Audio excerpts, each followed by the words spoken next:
பொதுவாக நம்முடைய லைஃப்பில் ஏதாவது பெருசாக பண்ணி ஒரு நல்ல நிலைமைக்கு வரணும் அப்படின்னு தான் நினைப்போம். குறிப்பாக இந்தியாவில் நடுத்தர குடும்பத்தில் பிறந்த நிறைய இளைஞர்களால் இதை சாத்தியப்படுத்தவே முடியாது. அதுக்கு மிக முக்கிய காரணமாக இருக்கிறது ஃபேமிலி கமிட்மெண்ட் தான். பட் அதையும் தாண்டி சில இளைஞர்கள் தங்களுக்கு பிடித்த அந்த துறையில் ஏதாவது சாதிக்கணும் அப்படிங்கிறதுக்காக ஒவ்வொரு நாளும் கஷ்டப்பட்டுக்கிட்டே போவாங்க. ஒரு 4-5 வருஷம் ஒவ்வொரு நாளுமே கஷ்டப்பட்டு எந்தவித எதிர்பார்ப்புமே இல்லாமல் வேலை செய்கிறதுனால பின் நாட்களில் அவங்களுக்கு அது ஒரு பெரிய பலனை தான் கொடுக்கும். ஆனால் இப்படி பல வருஷம் கஷ்டப்பட்டு நமக்கான ஒரு நல்ல நிலைமை வர சமயத்துல ஒரு தவறான பாதைக்கு போகும்போது அவங்க முன்னாடி எந்த லெவல்ல இருந்தாங்களோ அதை விட கீழே போயிடுவாங்க. அப்படிதான் இன்னைக்கு நம்ம பார்க்க போற சம்பவத்திலுமே ஒரு பொண்ணு ரொம்பவே கஷ்டப்பட்டு தனியால பாம்பேக்கு வந்து ஃபேஷன் டிசைனிங்ல ஒரு பெரிய இடத்தை பிடிச்சி பாலிவுட்ல ஒரு நல்ல ஃபேம் வாங்கின ஒரு பொண்ணு திடீர்னு அவங்களுடைய ஃபேம் மணி ஒர்க் எல்லாமே டவுன் ஆகி தான் இருந்த பழைய நிலைமையை விட ரொம்ப டவுன்ஃபாலுக்கு போயிருந்திருக்காங்க. ஆனா இது எல்லாத்துக்குமே ஒரு காரணம் அவங்க எடுத்த ஒரு தவறான முடிவு மட்டும்தான். யார் அந்த பெண்மணி, அப்படி என்ன தவறான பாதைக்கு போனாங்க, அவங்களுக்கு அவங்களுடைய லைஃப்ல என்ன நடந்துச்சு அப்படிங்கறத பத்தி தான் இன்னைக்கான வீடியோல பார்க்க போறோம். வீடியோவை எங்கேயுமே ஸ்கிப் பண்ணாம பார்த்துக்கிட்டு வாங்க. நான் உங்கள் Babu Shankar and welcome to Babu Shankar files.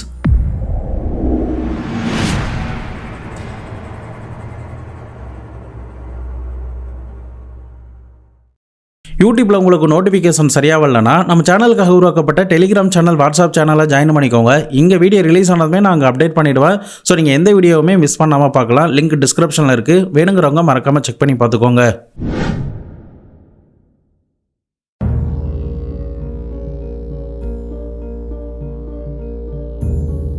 இந்த கதையுடைய ஆரம்பம் எங்கிருந்து வெளியில தெரிய வர ஆரம்பிக்குதுன்னா, சரியா அக்டோபர் 4, 2018 வாக்குல ஒரு பிரைவேட் ஆம்புலன்ஸ் டிரைவர் கிட்ட இருந்து பாம்பேல இருக்கிற அந்தேரிக்கு பக்கத்துல உள்ள ஒரு லோக்கல் போலீஸ் ஸ்டேஷனுக்கு ஒரு மர்மமான ஒரு போன் காலை ஒன்று பண்றாரு. அந்த போன் கால்ல என்ன சொல்றாருன்னா, கொஞ்ச நேரத்துக்கு முன்னாடி ஒரு அபார்ட்மெண்ட் கிட்ட என்னுடைய அம்மாவுக்கு உடம்பு சரியில்லை அப்படின்னு ஒரு பையன் வந்து கால் பண்ணான் சார்.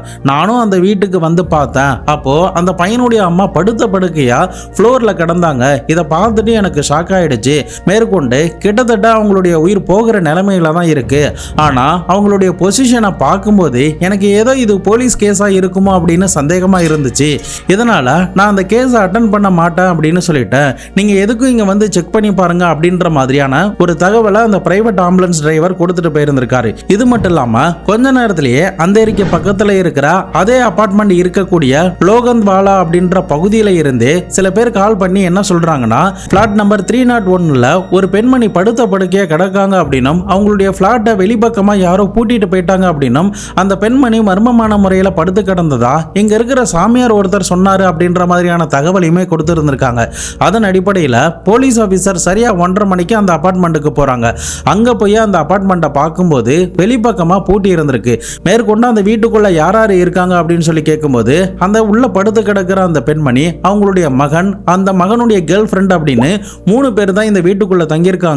அவங்களுடைய வளர்ப்பு நாய்களுமே அந்த வீட்டுக்குள்ள தான் இருக்கு அப்படின்ற மாதிரி சொல்றாங்க. இதை கேட்டதுமே போலீஸ் ஆபீசருக்கு இந்த பூட்டை உடைச்சிட்டு உள்ள போகலாமா அப்படின்னு தான் தோண ஆரம்பிக்குது. இதன் காரணமா தங்களுடைய ஹையர் ஆபீசர் கிட்ட எல்லாம் இதை தெரிவிக்கிறாங்க. மறுபக்கம் அந்த பூட்டை உடைக்கலாம் அப்படின்னு போற நேரத்துல தான் உள்ள படுத்து கிடக்கிற அந்த பெண்மணியுடைய மகனான 23 வயது இருந்த லக்ஷயா சிங் அப்படின்ற அந்த இளைஞர் அந்த பிளாட் கிட்ட வந்திருந்திருக்காரு. அந்த நேரத்துல அந்த வீட்டோடைய டோர் பெல்ல ரொம்ப நேரம் அடிச்சு பார்த்து இருந்திருக்கான். இதை பார்க்கும்போது போலீஸ் ஆபீசருக்கு இவனே தானே வீட்டை பூட்டிட்டு போனதா எல்லாரும் சொல்றாங்க. ஆனா இப்ப ஏன் இந்த மாதிரி பெல் அடிக்கிறான் அப்படின்ற மாதிரி சந்தேகம் எழ ஆரம்பிக்குது. மேற்கொண்டு அவன் பண்றதெல்லாம் பார்க்கும்போது கொஞ்சம் வினோதமா தான் அவங்களுக்கு இருக்கு. அதுக்கப்புறம் தான் பாக்கெட்ல இருக்கிற அந்த சாவியை எடுத்து அந்த வீட்டோடைய டோரை திறந்துட்டு உள்ள நுழைஞ்சிருந்திருக்கான். அதுக்கப்புறம் நேரடியா ஒரு பெட்ரூமுக்கு போய் பார்க்கும்போது அந்த இடத்துல அவனுடைய அம்மாவான சுனிதா சிங் அப்படின்ற 49 வயது இருந்த அந்த பெண்மணி படுத்த படுக்கையா கிடக்குறாங்க. அது மட்டும் இல்லாம அந்த ரூம்ல இருக்கிற பாத்ரூம் வரைக்குமே ரத்தம் மலிஞ்சு ஓடி இருக்கிறத பார்த்ததும் அந்த பையன் திடீர்னு கதற ஆரம்பிக்கிறான். கத்தி அழுகிறத எல்லாருமே பார்க்கும்போது அவங்களுக்குமே ஒரு பக்கம் வேதனையா இருந்தாலும் இவனே தானே வீட்டை பூட்டிட்டு போயிருக்கான், அப்புறம் ஏன் அழுகுறான் அப்படின்ற மாதிரியான சந்தேகம் தான் அந்த அபார்ட்மெண்ட்ல அக்கம் பக்கத்துல வாழ்ந்தவங்களுக்கும் சரி, அங்க வந்த போலீஸ் ஆபீசருக்கும் சரி இந்த சந்தேகம் எழ ஆரம்பிக்குது. இமிடியேட்டா போலீஸ் ஆபீசர், தங்களுடைய ஹையர் ஆபீசர், ஃபாரன்சிக் ஆபீசர் அப்படின்னு சொல்லிட்டு எல்லாருமே சம்பவ இடத்துக்கு வர வச்சு அந்த இடத்துல கிடைக்கிற எல்லா தடயத்தையுமே சேகரிக்க ஆரம்பிக்கிறாங்க. தொடர்ந்து போலீஸ் ஆபீசர் இந்த பையன் கிட்ட விசாரணை பண்ணும்போது பார்க்கும்போது தான் அவனுடைய பிஹேவியர் மொத்தமாகவே ஏதோ ஒரு மாய மந்திரம் பண்ணால் எப்படி ஒரு ஆள் இருப்பாங்களோ அந்த மாதிரி தான் அவனுடைய ஸ்டேட்மெண்ட் எல்லாமே இருந்திருக்கு. மேற்கொண்டு ஃபாரன்சிக் ஆஃபீஸர்லாம் வந்து அந்த வீட்டை செக் பண்ணி பார்த்ததுல அந்த வீட்டோடைய பாத்ரூமோடைய வாஷ் பேசின் கிட்ட ஒரு டைல் உடைஞ்ச மாதிரி இருக்கு. ஒருவேளை இந்த பெண்மணி அதில் வலிக்கி விழுந்திருக்கலாமோ அப்படின்ற மாதிரி தான் ஆரம்பத்தில் சொல்லப்பட்டுச்சு. ஆனாலுமே அந்த பையன் அழுகிறதுல இருந்து கொஞ்சம் தெளிவானதுக்கு பிறகு அவன் கிட்ட விசாரணை பண்ணும்போது தான் சில ஷாக்கிங்கான ஸ்டேட்மெண்ட்டையும் அவன் கொடுக்க ஆரம்பிக்கிறான். பட் அவன் சொல்ற அந்த ஸ்டேட்மெண்ட்டை கேட்கும்போது கூட போலீஸ் ஆஃபீஸருக்குமே கன்ஃபியூஷனாக தான் இருக்கு. ஏன்னா அவன் கொடுத்த ஸ்டேட்மெண்ட் அந்த மாதிரி. மகாராஷ்டிரா மாநிலத்தில் உள்ள அந்தேரிக்கு பக்கத்தில் லோகந்த்வாலா அப்படின்ற பகுதியில் ஒரு பெரிய ரெசிடென்சியல் ஏரியா ஒன்று இருக்குது. இந்த ரெசிடென்சியல் ஏரியாவில் தான் இவங்க பெரிய அப்பார்ட்மெண்ட்டில் 3rd ஃப்ளோரில் A பிளாக்ல ஃப்ளாட் நம்பர் 301 வாழ்ந்துக்கிட்டு வராங்க.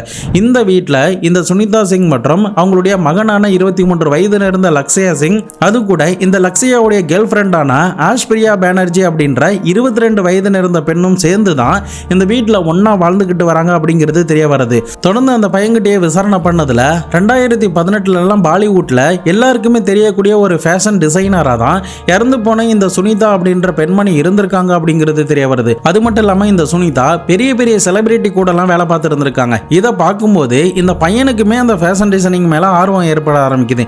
இதன் காரணமா அவனுமே ஃபேஷன் டிசைனிங் சம்பந்தமா கோர்ஸ் படிக்க ஆரம்பிச்சு அது சம்பந்தமான காம்படிஷன்லாம் இவன் ஈடுபட ஆரம்பிக்கிறான். இதனால பிரைஸ் எல்லாம் வின் பண்ணி அந்த பாலிவுட் இண்டஸ்ட்ரியிலேயே ஃபேஷன் டிசைனிங்ல ஒரு நல்ல இடத்துக்கு போறதுக்கு உண்டான வழிமுறைகள் எல்லாமே அவனுக்கு கிடைக்குது. இப்படி இவங்களுடைய லைஃப்ல எந்த பிரச்சனையுமே இல்லாம நல்லா தான் போய்கிட்டு இருக்கு. மறுபக்கம் இந்த சுனிதா தன்னுடைய கணவரான குல்தீப் அப்படின்றவரை பல வருடத்திற்கு முன்னாடி டிவோர்ஸ் பண்ணி இருந்திருக்காங்க. அது மட்டும் இல்லாம 3 வருடத்திற்கு முன்னாடி அவர் மர்மமான முறையில இறந்து போயிருந்திருக்காரு. இந்த விஷயம் சுனிதாவுக்கு மென்டலி ஒரு அஃபெக்ட் கொடுத்திருந்திருக்கு. அது மட்டும் இல்லாம இந்த கிரைம் நடந்த அந்த அபார்ட்மெண்ட்ல இவங்க ரெண்டலுக்கு தான் வாழ்ந்துகிட்டு இருக்காங்க. தொடர்ந்து இந்த அம்மா மகன் 2 பேரும் அந்த வீட்டுல வாழ்ந்துகிட்டு இருந்த நேரத்துல தான் இந்த பையன் தன்னுடைய கேர்ள் ஃப்ரெண்டான ஆஷ்பிரியா பானர்ஜியுமே அழைச்சிட்டு வந்து அதே வீட்டில் ஒன்னா 3 பேருமே தங்கி இருந்திருக்காங்க. இந்த சமயத்துல தான் சுனிதாவுடைய மொத்த பிஹேவியருமே மாற ஆரம்பிக்குது. திடீர்னு சிரிக்க ஆரம்பிக்கிறாங்க, திடீர்னு கோவப்பட ஆரம்பிக்கிறாங்க, திடீர்னு அழுக ஆரம்பிக்கிறாங்க, திடீர்னு சண்டை போட ஆரம்பிக்கிறாங்க. இப்படி மென்டலி அவங்க சரியில்லாததுனால என்னாச்சுமா எதுக்காக இப்படி எல்லாம் பண்றீங்க அப்படின்னு ஒரு நாள் இந்த பையன் கேட்டு இருந்திருக்கான். அப்போ அந்த அம்மா தன்னுடைய பையன்கிட்ட என்ன சொல்றாங்கன்னா, உன்னுடைய அப்பா 3 வருஷத்துக்கு முன்னாடி இறந்து போயிட்டாரு. அவர்கிட்ட நம்ம யாருமே பேசாமலே இருந்துட்டோம். அவருடைய மொத்த கான்டாக்டுமே நம்ம கட் பண்ணிட்டோம். அவருடைய இறுதி சடங்குல கூட நம்ம கலந்துக்கல. அது மட்டும் இல்லாம அந்த இறுதி சடங்குல நீ செய்யக்கூடிய எந்த சடங்குகளுமே செய்யாததுனால அவருடைய ஆன்மா என்னுடைய உடம்புக்குள்ள இருக்கு, என்னை போட்டு ரொம்பவே வாட்டுது அப்படின்ற மாதிரி ஒரு ஸ்ட்ரேஞ்சான ஸ்டேட்மெண்ட்டை தன்னுடைய மகன் கிட்ட கொடுத்துருந்துருக்காங்க. இதை கேட்டதுமே லக்ஷயாவுக்குமே பெரிய ஷாக்கிங்கா இருக்கு. இருந்தாலுமே தன்னுடைய அம்மாவை எப்படியாவது சமாதானப்படுத்தணும் அப்படிங்கிறதுக்காக அந்த ஆன்மாவை சாந்திப்படுத்துறதுக்காக சில பூஜைகள் பண்ணா நல்லா இருக்கும் அப்படின்ற மாதிரி யோசிச்சு இருந்திருக்கான். இதன் காரணமா தான் போலீஸ் ஆபீசர் அந்த அபார்ட்மெண்ட்டுக்குள்ள நுழைந்த அக்டோபர் 4ஆம் தேதி 7:30 மணிக்கெல்லாம் இவன் வேக்கப் ஆயிருந்திருக்கான். அதுக்கப்புறம் அவனுடைய பில்டிங்ல இருந்து கீழே இறங்கி பக்கத்துல இருக்கிற ஹனுமார் கோயிலுக்கு போயிருந்திருக்கான். அந்த நேரத்துல அந்த கோவில்ல ஆரத்திலாம் காட்டிக்கிட்டு இருந்திருக்காங்க. அதுக்கப்புறம் இவன் கொஞ்ச நேரம் அங்க பிரேயர் பண்ணிட்டு அங்க இருக்கிற போலா பாண்டே என்ற ஒரு சாமியாரை மீட் பண்றான். அந்த சுவாமிஜி கிட்ட முதல் நாள் இரவு நேரத்துல தன்னுடைய அம்மா பயங்கரமா இந்த மாதிரி கத்திக்கிட்டு இருந்தாங்க. என்னுடைய அப்பாவுடைய ஆன்மா வந்து அவங்களுடைய உடம்புக்குள்ள இருக்கிறதுனால அவங்களுடைய மொத்த பிஹேவியருமே மாறி இருக்கு. இதே மாதிரி என்னுடைய அப்பாவுடைய ஆத்மாவை சாந்திப்படுத்தணும். இதனால என்னுடைய வீட்டுக்கு வந்து சில பூஜைகள் நீங்க பண்ணா நல்லா இருக்கும், சீக்கிரமா கொஞ்சம் வர முடியுமா? அது மட்டும் இல்லாம முதல் நாள் வகையில என்னுடைய அம்மா இதே மாதிரி தொடர்ந்து கத்திக்கிட்டே இருந்ததுனால எனக்கு ஆத்திரம் வந்து அவங்கள பாத்ரூம்ல லாக் பண்ணிட்டேன். கொஞ்சம் என்னன்னு வந்து பாருங்க, நீங்க செய்யக்கூடிய அந்த பூஜையை பண்ணி அப்பாவுடைய ஆத்மாவை சாந்திப்படுத்துங்க அப்படின்ற மாதிரி அந்த பையன் இந்த சாமியார் கிட்ட சொல்லி இருந்திருக்கான். அந்த சுவாமிஜியுமே இதை கேட்டுட்டு அவருக்குமே கொஞ்சம் வியப்பா தான் இருந்திருக்கு. இருந்தாலுமே ஒரு 10 நிமிஷத்துல அந்த கோவில்ல தன்னுடைய வேலைகளை முடிச்சுக்கிட்டு அந்த பையன் கூடயே இந்த சாமியார் போயிருந்திருக்காரு. அதுக்கப்புறம் அந்த வீட்டுக்குள்ள நுழைந்ததுமே உன்னுடைய அம்மாவை அழைச்சிட்டு வா அப்படின்ற மாதிரி சொல்லி இருந்திருக்காங்க. உடனே அந்த பையனும் டைரக்டா பாத்ரூமுக்கு போயிட்டு பாத்ரூம்ல படுத்து கிடக்கிற தன்னுடைய அம்மாவுடைய காலை பிடிச்சி தரன்னு வெளியில இழுத்துட்டு வந்திருக்கான். அந்த நேரத்துல அந்த பெண்ணுடைய தலையில இருந்து ரத்தம் சிந்துறத பார்த்துட்டு இந்த சாமியாருக்கு பயங்கர ஷாக்கா இருந்திருக்கு. உடனடியா நீ ஆம்புலன்ஸுக்கு கால் பண்ணு, அவங்களுக்கு இன்னும் உயிர் இருக்கு, அவங்கள காப்பாத்துறதுக்கு முயற்சி பண்ணு அப்படின்ற மாதிரி சொல்றாரு. சாமிஜி நம்ம இப்ப பூஜை பண்ணிடலாம் அப்படின்ற மாதிரி சொன்னாலுமே இல்ல பூஜையை லேட்டா பண்ணிக்கலாம், இது கொஞ்சம் மோசமான விஷயமா இருக்கு, அதனால சீக்கிரம் சீக்கிரமா ஆம்புலன்ஸுக்கு கால் பண்ணு அப்படின்ற மாதிரி சொல்லிட்டு அந்த சாமியார் இமிடியேட்டா அங்கிருந்து கிளம்பி வெளியில போயிருந்திருக்காரு. பட் இந்த சாமியார் அந்த வீட்டில இருந்து வெளியில வரத அக்கம் பக்கத்துல அபார்ட்மெண்ட்ல வாழ்ந்துகிட்டு இருக்கிற ஆட்கள் பார்த்து இருந்திருக்காங்க. மறுபக்கம் இந்த பையனுக்குமே என்ன பண்றதுன்னே தெரியல. உடனடியாக தன்னுடைய வீட்டை பூட்டிட்டு அங்கிருந்து கீழே இறங்கி வந்து பக்கத்துல உள்ள ஒரு கோவிலுக்கு போயிட்டு உட்கார்ந்து இருந்திருக்கான். அங்க ஒரு தேங்காவை உடைச்சிருந்திருக்கான். தன்னுடைய மொபைலுமே சுவிட்ச் ஆஃப் பண்ணி இருந்திருக்கான். அதுக்கப்புறம் என்ன பண்றதுன்னு தெரியாம பக்கத்துல இருக்கிற தன்னுடைய ஃபேமிலி ரிலேட்டிவோடைய ஜுவல்லரி ஷாப்புக்கு போயிட்டு அங்க அவர்கிட்ட நடந்த விஷயத்த சொல்லி இருந்திருக்கான். அதுக்கப்புறம் தான் ஒரு பிரைவேட் ஆம்புலன்ஸுக்கு கால் பண்ணப்பட்டிருக்கு. ஆம்புலன்ஸ் டிரைவருமே அந்த இடத்துக்கு வந்திருக்காரு. மறுபக்கம் சுனிதாவை அப்படிப்பட்ட ஒரு பொசிஷன்ல பார்த்ததும், அதாவது ரத்த கரையோட பார்த்ததும், அவர் இந்த கேஸை நான் அட்டன் பண்ண மாட்டேன், நீ போலீஸுக்கு கால் பண்ணி இந்த விஷயத்த சொல்லு, இது போலீஸ் கேஸ் அப்படின்னு சொல்லி அவர் அங்கிருந்து கிளம்பி போயிருந்திருக்காரு. மறுபக்கம் போலீஸ் ஸ்டேஷனுக்குமே கால் பண்ணி இந்த விஷயத்தை இன்ஃபார்ம் பண்ணி இருந்திருக்காரு. இது ஒரு பக்கம் இருக்க, இன்னொரு பக்கம் இவனுடைய கேர்ள் ஃப்ரெண்ட் வேற ஒரு ரூம்ல தூங்கிக்கிட்டு இருக்காங்க. அவங்களுக்கு இந்த காலை நேரத்தில் என்னென்ன நடந்துச்சு அப்படிங்கிறது எதுவுமே தெரியாது. இமிடியேட்டா தன்னுடைய கேர்ள் ஃப்ரெண்டான ஆஸ்பிரியாவை அழைச்சு கொண்டு அந்த வீட்டை லாக் பண்ணிட்டு வெளியில இருந்து பூட்டிட்டு அங்கிருந்து கிளம்பி இன்னொரு கோயிலுக்கு வேற ஒரு இடத்துக்கு போயிருந்திருக்கான். அங்க கொஞ்ச நேரம் உட்கார்ந்து இருந்திருக்கான். மறுபக்கம் இவன் பூட்டிட்டு போற விஷயம் இந்த ஆம்புலன்ஸ் டிரைவர் அங்க இருந்த ஆட்கள் கிட்ட சொன்னது அப்படின்னு எல்லா விஷயமுமே மெல்ல மெல்லமா அந்த அபார்ட்மெண்ட்ல இருக்கிற ஆட்கள் கிட்ட பரவ ஆரம்பிக்குது. அது மட்டும் இல்லாம முதல் நாள் இரவு நேரத்துல பயங்கரமான ஒரு சண்டை அந்த வீட்டுக்குள்ள நடந்ததாகவும், அந்த வீட்டுல அம்மா மகன் சண்டை போடுற மாதிரியான கதறல் சத்தம் கத்துற சத்தம் எல்லாமே வெளியில இருக்கிற ஆட்களுக்கு கேட்டதுனாலையும், இப்போ இந்த ஆம்புலன்ஸ் டிரைவர் இப்படி பார்த்துட்டு போயிருந்திருக்காரு, இந்த சாமியாரும் இப்படி பார்த்துட்டு போயிருக்கிறதுனால அங்க இருந்தவங்களுக்கு எல்லாருக்குமே ஏதோ ஒரு மர்மமான விஷயம் இந்த சுனிதாவுடைய அபார்ட்மெண்ட்ல நடந்திருக்கு அப்படிங்கிறது தான் தெரிய வருது. இதன் காரணமா அந்த அபார்ட்மெண்ட்ல இருந்தே பக்கத்துல இருக்கிற போலீஸ் ஸ்டேஷனுக்கு தகவலை கொடுத்திருந்திருக்காங்க. அதுக்கப்புறம் போலீஸ் ஆபீசர் அந்த அபார்ட்மெண்ட்டுக்கு வரப்போ இந்த பையனுமே என்ன பண்றதுன்னு தெரியாம டைரக்டா வீட்டுக்கு இந்த அழுது புரண்டு நடந்த விஷயங்கள் எல்லாத்தையுமே போலீஸ் கிட்ட சொல்லி இருந்திருக்கான். பட் என்னதான் இந்த மாதிரியான இவன் ஒரு ஸ்டேட்மெண்ட்லாம் சொல்லி இருந்தாலுமே போலீஸுக்கு அவன் சொல்ற ஸ்டேட்மெண்ட்டை நம்ப தயாராகவே இல்லை. அது மட்டும் இல்லாம இந்த லக்ஸியா முதல் நாள் இரவு நேரத்தில் ட்ரக்ஸ் அடிச்சிருந்திருக்கான், பயங்கரமா ட்ரிங்க்ஸ் பண்ணி இருந்திருக்கான். இதன் காரணமா இவனுடைய ஸ்டேட்மெண்ட்டை போலீஸ் ஆபீசர் நம்ப தயாராகவே இல்லை. மறுபக்கம் இறந்து போன சுனிதாவுடைய சடலத்தை மீட்டு பக்கத்தில் இருக்கிற கூப்பர் ஜெனரல் ஹாஸ்பிட்டலுக்கு அனுப்பி வச்சிருந்திருக்காங்க. அங்கே ஹாஸ்பிட்டலில் மருத்துவர்கள் அந்த சடலத்தை சோதனை பண்ணி பார்த்துட்டு என்ன சொல்கிறாங்கன்னா, இவங்களுடைய தலையில் இருக்கிற காயத்தை வச்சு பார்க்கும்போது வேணுமுனே வலிக்கு விழுந்த மாதிரிலாம் தெரியல. அது மட்டும் இல்லாமல் அவங்களுடைய உடம்புல நிறைய கீறல்கள்லாம் காணப்படுது. ஏதோ ஒரு ஆள்கிட்ட சண்டை போட்டால் எந்த மாதிரியான காயம் இருக்குமோ அந்த மாதிரியான கீறலும் காயங்களும் தான் இவங்களுடைய உடம்புல காணப்படுது. இது வலிக்கு விழுந்த மாதிரி தெரியல அப்படின்ற மாதிரி தங்களுடைய ஸ்டேட்மெண்ட்டை சொல்லியிருந்திருக்காங்க. இதன் காரணமாக போலீஸ் ஆபீசருக்கு இப்போ முழுக்க சந்தேகம் இந்த லக்ஷயா மேல தான் எழ ஆரம்பிக்குது. அது மட்டும் இல்லாம அந்த கேர்ள் ஃப்ரெண்ட் மற்றும் இந்த லக்ஷயாவை கைது பண்ணி கஸ்டடியில் எடுத்து விசாரிக்க ஆரம்பிக்கிறாங்க. தொடர்ந்து விசாரணை பண்ணும்போது தான் மறுபடியுமே இதே ஸ்டேட்மெண்ட்டை, அதாவது முதல்ல நான் என்ன ஸ்டேட்மெண்ட் சொன்னனோ அதே ஸ்டேட்மெண்ட்டை தான் மறுபடியும் சொல்லிக்கிட்டே வந்திருக்கான். இந்த விசாரணைகள்லாம் நடந்துகிட்டு இருந்த நேரத்தில் தான் அந்த போலீஸ் ஸ்டேஷனுக்கு ஒரு மர்மமான மனிதர் வந்து இருந்திருக்காரு.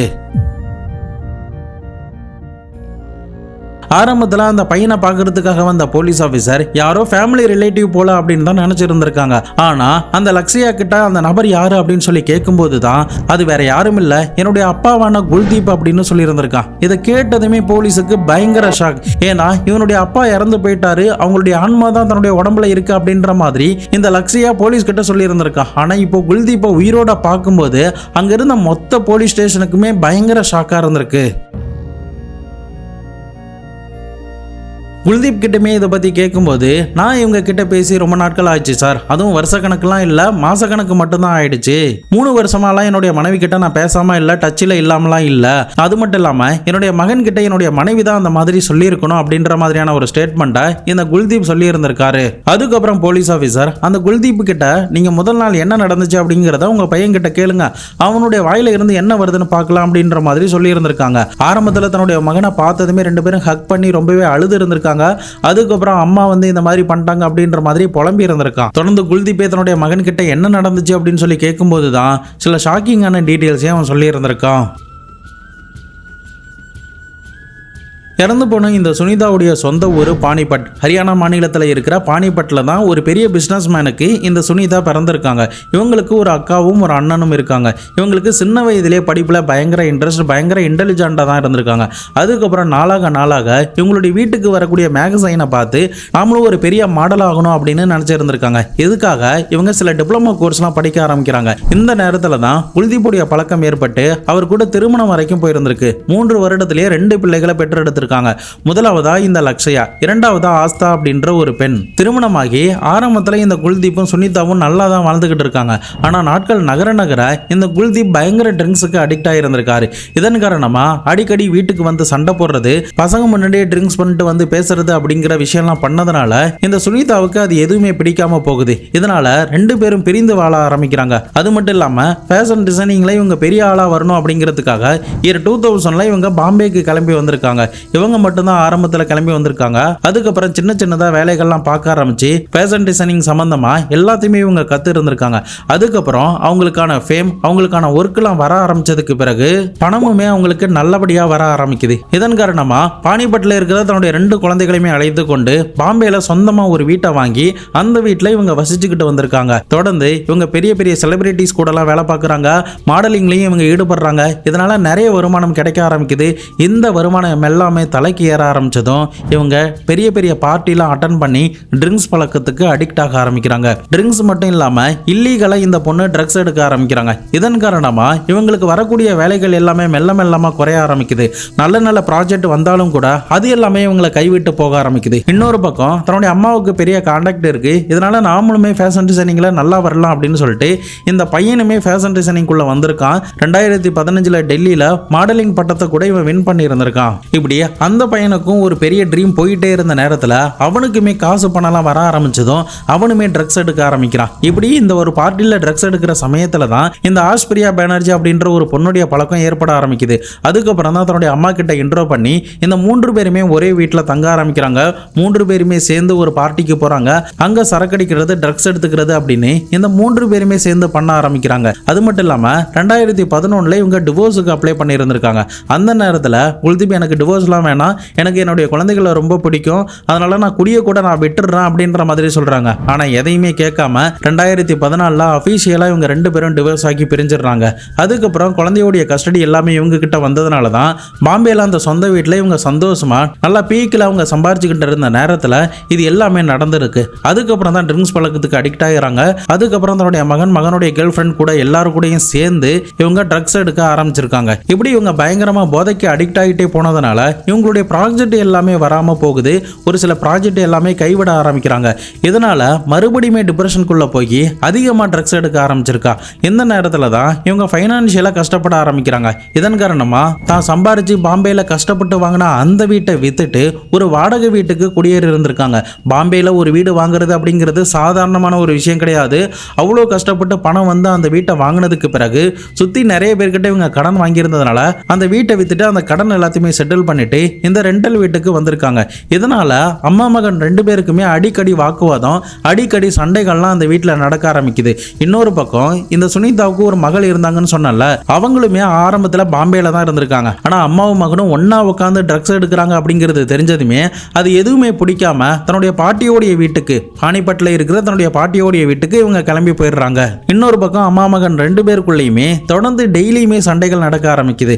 அப்படிதான் இறந்து போவதற்கு முதல் நாள் வாகல அக்டோபர் 3, 2018 வாகல இந்த 3 பேருமே சேர்ந்து ஒரு பார்ட்டிக்கு போயிருந்திருக்காங்க. அங்க இந்த லக்ஷயாவுடைய நண்பனான நிக்கில் ராயனும் வந்து இருந்திருக்கான். இந்த 4 பேரும் சேர்ந்து ஒன்னா உட்காந்து ட்ரக்ஸ் எடுக்க ஆரம்பிக்கிறாங்க, ட்ரிங்க்ஸ் பண்ணி இருந்திருக்காங்க. அதுக்கப்புறம் வீட்டுக்கு கிளம்பி நள்ளிரவு 3 மணி நேரத்தில் வரும்போது தான் அம்மா மகன் 2 பேருக்குள்ளேயுமே இந்த ஃபைனான்சியல் சம்பந்தமா சண்டைகள் ஏற்பட ஆரம்பிக்குது. சொந்த வீட்டெல்லாம் வித்துட்டு இந்த மாதிரி பைத்தியக்காரி மாதிரி ஆயிட்டா அப்படின்னு 2 பேருக்குள்ளேயுமே சண்டைகள் ஏற்பட ஆரம்பிக்குது. இந்த ஆர்குமெண்ட் பயங்கரமா ஹீட்டா போற நேரத்தில் இந்த பையனுக்கு கோவம் வந்துட்டதுனால பாத்ரூம்ல லாக் பண்ணிட்டு இவனும் இவனுடைய கேர்ள் ஃப்ரெண்டும் ஒரு ரூம்ல தூங்க போயிருந்திருக்காங்க. அதுக்கப்புறம் தான் எழுந்ததுக்கு பிறகு பக்கத்தில் இருக்கிற ஒரு சாமியாரை போய் பார்த்துட்டு வந்திருக்கான். சாமியார் வந்து வீட்டுக்கு வந்து பார்க்கும்போது தான் அவங்க கிட்டத்தட்ட தலையில அடிபட்டு இறந்த நிலையில கிடந்திருக்காங்க. அதுக்கப்புறம் தான் போலீஸ் ஆஃபீஸர் இந்த வீட்டுக்கு வந்தாங்க அப்படின்ற மாதிரியான ஒரு ஸ்டேட்மெண்ட்டை தன்னுடைய அப்பா கிட்ட இந்த லக்ஷயா சொல்லி இருந்திருக்கான். ஆனா தன்னுடைய அப்பா கிட்ட நான் வேணும்னே அம்மாவை கொலை பண்ணல, யதார்த்தமா பாத்ரூம்குள்ள அவங்கள விட்டுட்டு சாத்திட்டு போயிட்டேன், அவங்களுமே சரியான போதையில இருந்தாங்க அப்படின்ற மாதிரி தான் இந்த லக்ஷயாவுமே போலீஸ் கிட்ட சொல்லி இருந்திருக்கான். போலீஸ் மொத்த தேரியுமே கேட்கும்போது அம்மா மகன் 2 பேருமே அளவுக்கு அதிகமா போதை பழக்கத்துக்கு அடிமையானதுனால தான் உயிரோட இருக்கிற இந்த குல்தீப் இறந்து போன மாதிரி அவங்களாவே ஒரு இல்லூஷனை கிரியேட் பண்ணி இருந்திருக்காங்க. அதை தன்னுடைய மகன் கிட்ட சொல்லி இருந்திருக்காங்க. அவங்களுக்குள்ளேயுமே அந்த இல்லூஷன் அதிகமாகி அவங்கள மென்டலி எமோஷனலி பாதிக்க வச்சிருந்திருக்கு. இதன் காரணமாகவே அம்மா மகனுக்குள்ள சண்டைகள் ஏற்பட்டு இருந்திருக்கு. லக்ஷயாவுமே தன்னுடைய அம்மாவை பாத்ரூம்குள்ள யதார்த்தமா தள்ளி இருக்காரு. அந்த நேரத்தில் அவங்க போதையில இருந்ததுனால வலிக்கு கீழே விழுந்திருக்கலாம் தான் அப்படின்ற மாதிரியான ஒரு ஸ்டேட்மெண்ட் தான் போலீஸ் சைடில் இருந்து கொடுத்துருந்துருக்காங்க. பட் உண்மையிலேயே அந்த பையன் தன்னுடைய அம்மாவை கொலை பண்ணானா அப்படிங்கிறத எந்த இடத்துலையுமே போலீஸ் அதிகாரிகளால் நிரூபிக்கவே முடியல. இந்த லக்ஷயாவுமே தினமும் போதையில் இருக்கிறதுனால தன்னுடைய அப்பா இறந்து போயிட்டாரா அப்படின்னு தன்னுடைய அம்மா சொல்லும்போது அவனுமே நம்பி இருந்திருக்கான். அப்பாவுடைய ஆன்மா தன்னுடைய அம்மாக்குள்ள வந்திருக்கு அப்படிங்கிறதையுமே அவன் நம்பி இருந்திருக்கான். பட் என்னதான் இந்த மாதிரி போலீஸ் சைடில் இருந்தும் சரி, இந்த லக்ஷயா சைடில் இருந்து சொன்னாலும் கூட எனக்கு இவன் கோபத்தில் தான் அவனுடைய அம்மாவை பாத்ரூமில் அடித்து கொலை பண்ணியிருப்பான் அப்படின்ற மாதிரி தோணுது. அப்படி இல்லைனா போதையில் அவனுக்கு என்ன நடந்துச்சு அப்படிங்கிறது கூட ஞாபகம் இருந்திருக்காது. அதனால இப்படி ஒரு டிராமாவை கிரியேட் பண்ணியிருக்கலாம் அப்படின்னு தான் என்னுடைய இன்ட்யூஷன் சொல்லுது. தற்போதைக்கு இந்த வழக்கு நடந்துகிட்டு இருக்கிறதுனால தீர்ப்பு இன்னும் வரவே இல்லை. எதிர்வரும் காலத்தில் என்ன தீர்ப்பு வரப்போகுது அப்படிங்கிறத பொறுத்து இருந்து நம்ம பார்க்கலாம். உங்களுடைய இன்ட்யூஷன் அன்றைய நாள் சுனிதாவுக்கு என்ன நடந்திருக்கும்? இந்த லக்ஷயா தான் தன்னுடைய அம்மாவை வேணுமுனே கொலை பண்ணியிருப்பானா, அப்படி இல்லைனா போதையில வேணுமுனே தள்ளி விட்டுருப்பானா? உங்களுடைய இன்ட்யூஷன் என்ன சொல்லுது அப்படிங்கிறத மறக்காம நம்முடைய கமெண்ட் பாக்ஸ்ல சொல்லுங்க. நாளை மறுநாள் வேற ஒரு கிரைம் கேஸோட வேற ஒரு வீடியோவில் உங்களை வந்து சந்திக்கிறேன். அது வரைக்கும் உங்களிடமிருந்து விடைபெறுவது உங்கள் பாபு சங்கர்.